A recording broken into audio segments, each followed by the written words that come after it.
Hello दोस्तों, मेरे channel पे आपका स्वागत है। तो आज से हम स्टार्ट करने वाले हैं UP triple S C PET 2023 के लिए हमारी हिस्ट्री की क्लासेस। तो इसमें हम आपको बिल्कुल फ्री में यूट्यूब पे जो इसका सिलेबस है ये बहुत अच्छे से और बहुत शॉर्ट में कंप्लीट कराने की कोशिश करेंगे, ताकि आप जल्दी से इसको प्रिपेयर भी कर पाएँ और जल्दी से आप इसको इसका रिवीजन करके अपना एग्ज़ाम भी अच्छे से दे पाएँ। तो चलिए स्टार्ट करते हैं, बहुत लंबी नहीं करेंगे वीडियो। सबसे पहले जानते हैं सिंधु घाटी सभ्यता को और किस नामों से जाना जाता है। आज पहला टॉपिक हमारा होगा ये सिंधु घाटी सभ्यता। तो इसके दो तीन नाम हैं, दो तीन नामों से इसको जाना जाता है। पहला तो इसको बोला जाता है हड़प्पा सभ्यता, क्योंकि सबसे पहला खोजा जाने वाला नगर हड़प्पा था, इसकी वजह से इसको हड़प्पा सभ्यता बोला जाता है। दूसरा, इसके जो प्रमुख नगर हैं ये सिंधु नदी के किनारे मिले हैं और सरस्वती नदी के किनारे मिले हैं, तो इसकी वजह से इसको सिंधु सरस्वती सभ्यता भी कहा जाता है। तो आप ये तीन नाम याद रखेंगे।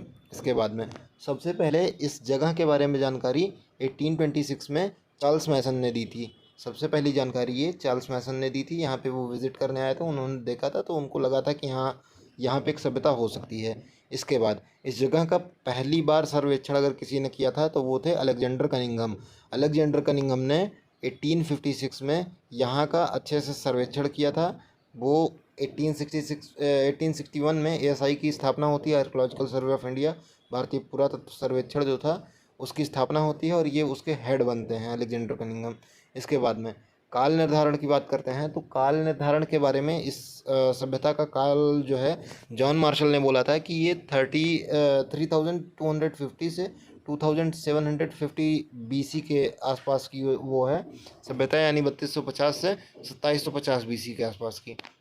लेकिन जब इसकी कार्बन डेटिंग की गई, जब C14 से इसकी डेटिंग निकाली गई, तो पता चला एक्चुअली इसकी मतलब इसका जो काल है ये 2750 से 1700 के करीब का है, या कई जगहों पर ये 2500 से 1700 भी रहता है। तो अगर आपके ऑप्शन में 2750 से 1700 आता है तो आप ये टिक कर देंगे। अगर आपके में 2500 से 1700 आता है तो ये टिक कर लेंगे। आप ये दोनों याद रखेंगे। ये जॉन मार्शल वाला खैर उतना इम्पोर्टेंट नहीं है, तो आपको छोड़ देना है, बहुत ज़्यादा वो नहीं करना है। इसके बाद अब देखते हैं कि ये सिंधु का फैलाव, ये सिंधु घाटी सभ्यता का फैलाव कहाँ से कहाँ तक था। तो पाकिस्तान में देखेंगे तो सुदका गंडोर नाम का एक स्थान पड़ता है, एक स्थल मिला है। ये बलूचिस्तान पाकिस्तान में पड़ता है, एकदम जो पीछे का साइड है जो ईरान से सटता है इसका बॉर्डर, वहाँ के आसपास में मिला है ये सुदका गंडोर करके। ये बलूचिस्तान प्रांत में है पाकिस्तान के, और ये दाश्त नदी के किनारे है।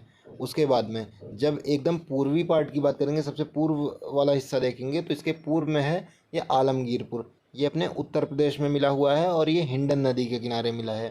इसके बाद ऊपर देखेंगे तो जम्मू कश्मीर में एक आपको स्थल मिलता है, यह है मांदा। मांदा मिलता है आपको जम्मू कश्मीर में, और ये चिनाब नदी के किनारे में है। फिर लास्ट में आएंगे एकदम नीचे महाराष्ट्र के साइड में, तो एक स्थल आपको मिलेगा दाइमाबाद।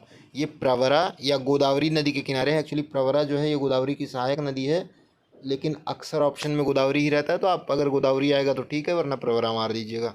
इसके बाद में क्या है, देखते हैं सिंधु का नगर नियोजन कैसा था। सिंधु घाटी सभ्यता में अक्सर जो नगर देखे गए हैं उसमें ग्रिड पद्धति के आधार पर शहरों का विभाजन है। उसमें क्या है कि सबसे पहली बात तो ये जानते हैं कि सिंधु सभ्यता का जो नगर है, सिंधु सभ्यता में नगर हैं ये दो भागों में, दो टीलों में एक तरीके से विभाजित हैं।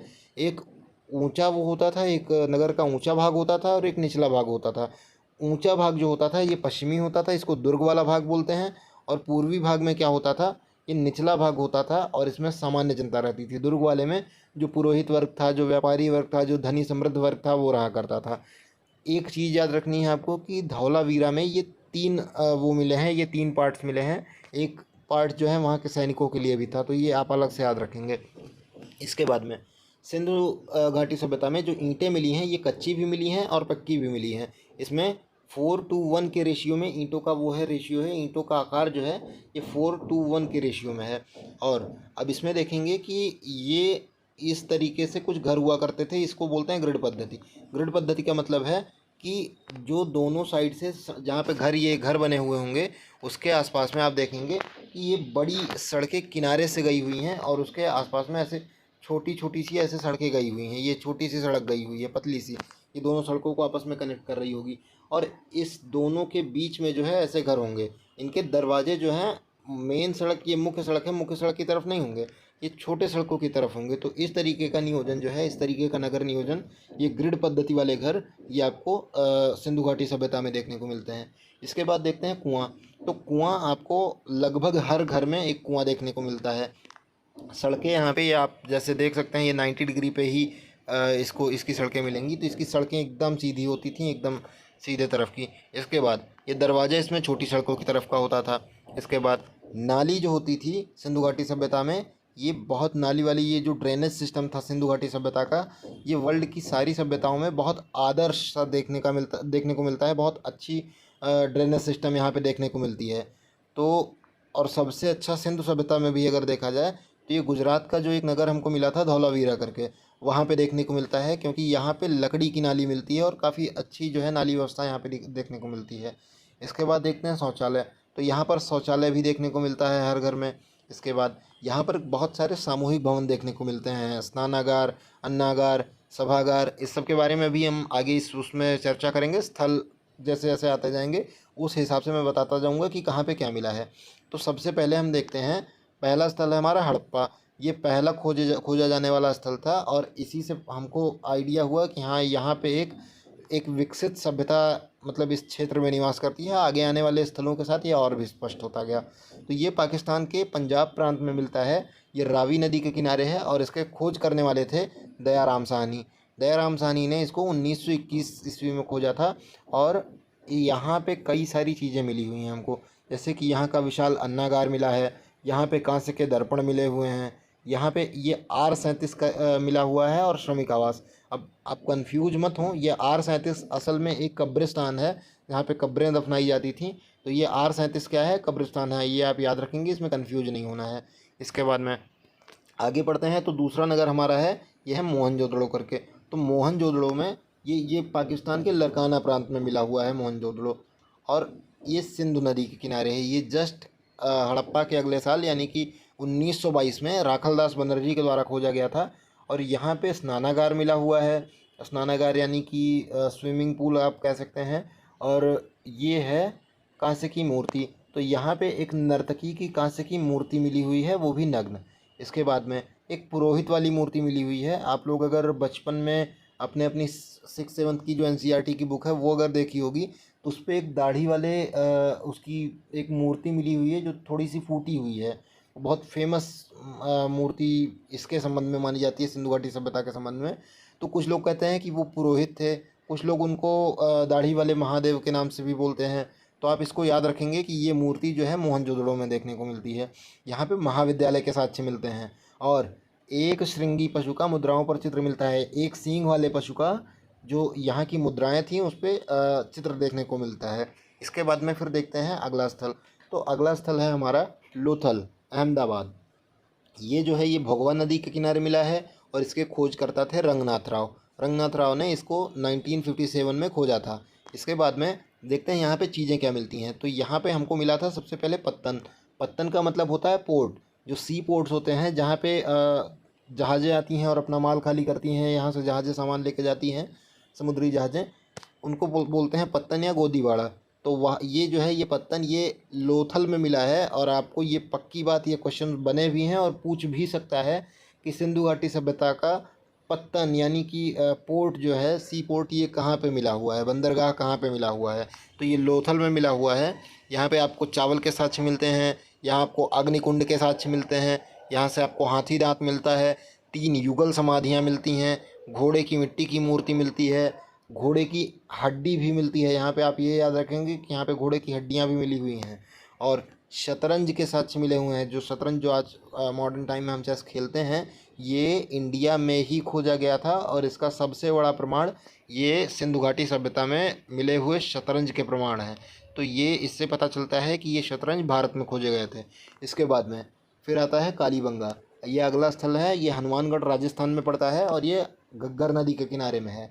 और ये जो है अमलानंद घोष ने इसको खोजा था। इसकी खोज अमलानंद घोष ने की थी। यहाँ पे कई सारी चीज़ें मिलती हैं, जैसे कि जुते हुए खेत मिलते हैं, यहाँ पर अग्निकुंड के प्रमाण मिलते हैं, यहाँ से काली कलर की चूड़ियाँ मिलते हैं। इसी की वजह से इसका नाम कालीबंगा भी पड़ा है, क्योंकि काली और चूड़ियों का मतलब उनको बैंगल्स बोलते हैं, तो कालीबंगा इसको बोला गया। तो ये काली चूड़ियाँ यहाँ पे मिलने के कारण इसको कालीबंगा बोला गया। इसके बाद है यहाँ पे भूकंप के साक्ष्य मिलते हैं कालीबंगा में, और कच्ची ईंट के भी प्रमाण मिलते हैं। आपको मोहनजोदड़ो से पक्की ईंट के प्रमाण मिलते हैं।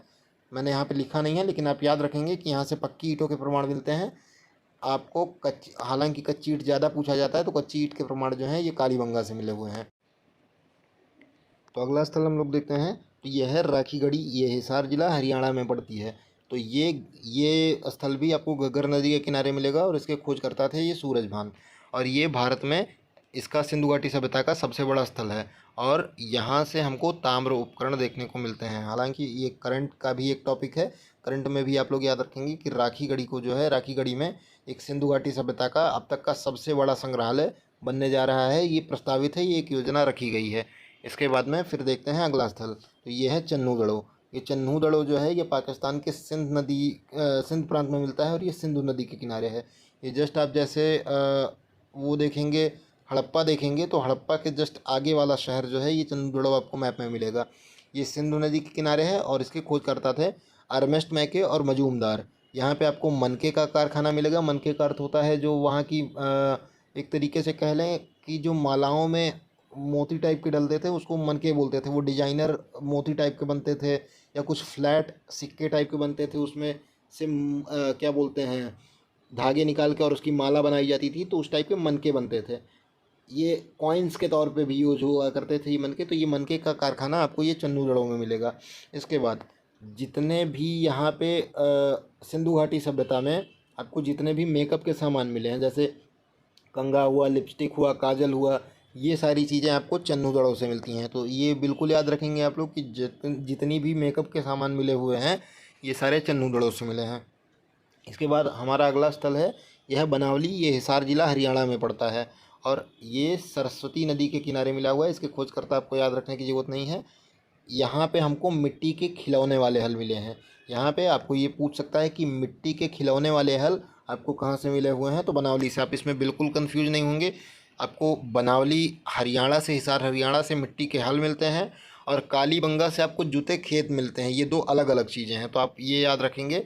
इसके बाद फिर पढ़ते हैं हम अगला स्थल। तो हमारा अगला स्थल है, यह है रोपड़। ये रोपड़ जो है ये रूपनगर पंजाब में पड़ता है और ये सतलज नदी के किनारे पे है। और इसके खोजकर्ता कौन थे? इसके खोजकर्ता थे यज्ञदत्त शर्मा। यहाँ से हमको तांबे की कुल्हाड़ी मिली हुई है।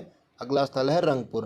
तो रंगपुर ये अहमदाबाद गुजरात में पड़ता है और ये भादर नदी के किनारे है। यहाँ पे इसके खोजकर्ता SR राव हैं और यहाँ पे धान की भूसी, ज्वार, बाजरा, ये सारी चीज़ें मिली हुई हैं। इसके बाद में फिर देखते हैं सुरकोटदा। तो ये सुरकोटदा ये कच्छ गुजरात में पड़ता है और ये भी सरस्वती नदी के किनारे है। यहाँ पे कलश, सावधान, घोड़े की मिट्टी की मूर्ति, सॉरी, ये कलश, सावधान, घोड़े की हड्डी और तराजू, ये सारी चीज़ें यहाँ पे मिली हुई हैं। तो घोड़े की हड्डी एक सुरकोटदा में मिली है और दूसरी कहाँ पे मिली है? लोथल में। तो ये सारी चीज़ें आप याद रखेंगे। हालांकि सिंधु घाटी सभ्यता वाला टॉपिक जो है, इसके बाद एक और टॉपिक है आपका वैदिक सभ्यता का जो टॉपिक है, ये थोड़ा बोरिंग हो जाते हैं क्योंकि चीज़ें इसमें बहुत ज़्यादा फैक्ट्स बहुत ज़्यादा हैं और इसको रटना बहुत ज़्यादा है। इसके लिए आप परेशान नहीं होंगे। आप एक दो बार वीडियोज़ को देखेंगे, नोट्स को पढ़ेंगे तो बड़े आराम से ये सारी चीज़ें याद हो जाएंगी और इसमें आपको बिल्कुल भी टेंशन लेने की ज़रूरत नहीं है। सिर्फ यही 1 2 3 क्लासेस जो हैं इसकी सिंधु घाटी सभ्यता और इसके बाद वैदिक सभ्यता, ये थोड़ी सी हो सकता है कि आपको इसमें याद करने में प्रॉब्लम हो। इसके बाद की क्लासेस जितनी हैं वो बहुत ही एक कहानी के तरीके से होंगी और आपको बड़े आराम से याद होने वाली होंगी। तो आप बिल्कुल भी परेशान नहीं होंगे। अपनी स्टडीज़ को आगे बढ़ाते रहेंगे, अपनी लर्निंग आगे करते रहेंगे, अच्छे तरीके से पढ़ेंगे। कोई भी अगर आपको दिक्कत होगी तो कमेंट सेक्शन में उसका आंसर मैं देने को तैयार हूँ। आप कमेंट कर दीजिएगा। कुछ भी आपको सलाह चाहिए हो या मुझे कोई सलाह देनी हो तो आप बिल्कुल कमेंट कर सकते हैं। मेरा वीडियो अगर पसंद आता है तो आप मेरे चैनल को लाइक करें, मेरे वीडियो को लाइक करें, मेरे चैनल को सब्सक्राइब करें। Thank you.